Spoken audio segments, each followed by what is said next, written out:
সিরিয়ার ব্যাপারটা নিয়ে যারা বিভ্রান্ত বা একবারে দেশান্তরী, এটা ঠিক না। সিরিয়ার ব্যাপারটা যা হইতেছে এইটা হওয়াটাই ঠিক, এইটাই হওয়ার কথা ছিল। ঠিক আছে, দেশ ওইটা হলো সামাঞ্চল, আর ওই সামাঞ্চল থেকেই যুদ্ধের দামা বাজবে, ওখান থেকেই কালো পতাকা বাহী লোক বেরোবে, এগুলোকেই যুদ্ধে যাইতে কইছে সাল্লাল্লাহু সাল্লাম। ঠিক আছে, তার মানে এই যে আসাদ সরকারের যে দাওয়াইছে এই বিষয়টা লইয়া এইরকমেরই কোরআনে বা হাদিসে বর্ণনা আছে যে এইটাই হবে দেশ, ওই দেশটা ইসলামিক হাতে যাবে।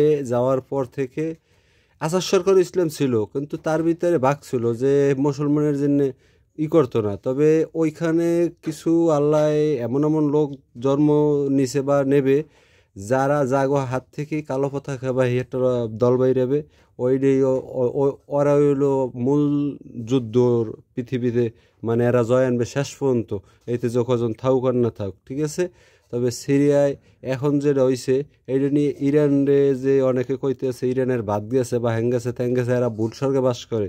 আমি আপনার একটা কথা কই যে ইরান এমন একটা দেশ, এরা যদি আচ্ছা ইসরায়েলের আপনি এই যে বর্তমান সিরিয়ায় যে দলটা ক্ষমতা এসছে, এরা কিন্তু ফিলিস্তিনের সমর্থন জানাইছে। ফিলিস্তিনের ইরানের সমর্থন জানানোর প্রয়োজনই নেই। ফিলিস্তিনের কি সমর্থন জানাইছে? তা ফিলিস্তিনের সমর্থন জানা হইলো আপনার ইরান। তাইলে হ্যারটা ঠিক আছে, যাও হ্যার একটু বাঘের তো কমছে, কিন্তু এর পরও কিন্তু হ্যার দৃষ্টিভঙ্গি বা হ্যার যে মূল যে চাবিকাঠির যে এই সিস্টেম, এটা কিন্তু ঠিক করতে আছে। তার মানে কি একটা জিনিস, ইরানের কোনো জায়গায় ঠকায়নি। এরপরে যখন নাকি এই যে ইসরায়েল এখন যে বোমাগুলো 300 বার হামলা করছে সিরিয়ায়, এই যে হামলাগুলো করছে, তবে এই জন্যে এইটা করা ইরানের জন্য ভালো হয়েছে। ভবিষ্যতে এই কয়েকদিন পর যখন হেরা দেশ গুছে ইসরায়েলকে ছাড়িয়ে দেবে না, ইসরায়েলও ছাড়িয়ে দেবে না, হে হুমকি রীতিমতন দিয়েই দিছে। ঠিক আছে, হেও দিছে যে মসজিদে, এই মসজিদের কথা লেখা আছে কোরআনে, হেই মসজিদের ভিতরে বসে দিছে যে ইসরায়েলের তাইলে 12 ঘন্টায় যদি আপনার ওই দেশটারে এইতে বড় বড় দুইটা ক্ষমতার দর দেশ সাপোর্ট দিছে সিরিয়ার সরকারে, বাশার আল আসাদরে, এরপরও কিন্তু এরা 12 দিনে এটা জয় করছে।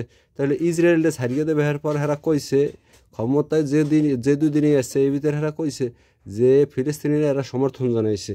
তাহলে এরা ফিলিস্তিনিকে রক্ষা করবে, এগো একটু ধৈর্য সহ্য করতে কইছে, মানে একটু সময় চাইছে। হেরা একটু ঠিক হয়ে লোক, এরপরে হেরাও যুদ্ধে হাজির হবে।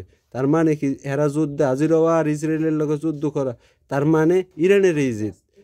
ঠিক আছে, তবে ইরানের যদি জিত হয়, এই জায়গাটায় যারা মনে করে যে ইরানের ঐক্য ভাঙ্গে গেছে, লেবানন থেকে গেছে, সমস্যা হয়েছে, না, হয়তো সামরিকভাবে কিছু ক্ষতি হয়েছে, কিন্তু এগো দরজাটা আমি মনে করি আরও আগের থেকে অনেক অনেক ভালো হয়েছে, অনেক অনেক ভালো হয়েছে। যে জিনিসটা প্রমাণ পাবেন আর 6টা মাস যাক, এই 6 মাসের ভিতর দেখবেন এই ইরানেই আবার ওই দেশের চাবি কেটে হয়ে যাবে। ঠিক আছে, কেন ইরান এমন একটা দেশ যে এরা আচ্ছা ফিলিস্তিনের শত্রু, তাহলে ফিলিস্তিনের সমর্থন জানাইছিল এই বর্তমান গোষ্ঠী। ঠিক আছে, তাহলে বর্তমান গোষ্ঠী যদি ফিলিস্তিনের সমর্থনটা জানায়, তাহলে ফিলিস্তিনের সমর্থন জানায় ইরান। ইরানের যে মানে যে চারপাশের যে একটা দেয়াল, ঠিক আছে, এই দেয়াল কিন্তু আজাম্মকলেই থাকবে, আরও বাড়বে, কমবে না। যদি মনে করে না সিরিয়া কমিয়ে মাতবাড়ি কমিয়ে গেছে, ভুল, হয়তো সামরিকভাবে কমছে এটা কিছুদিনের জন্য, কিন্তু 6 মাসের ভিতর দেখেন না ইরান কি করে। ইরান যেই দেশের প্রথম হুমকি দেয় বসবেন এই দেশের বোমা হালাবে, এই দেশ আগে বন্ধু হয়। এই জিনিসটা ফলো করবেন সবসময়। উল্টা ফাল্লা ভাব গিয়া ব্রেন টষ্ট করে লাভ নেই।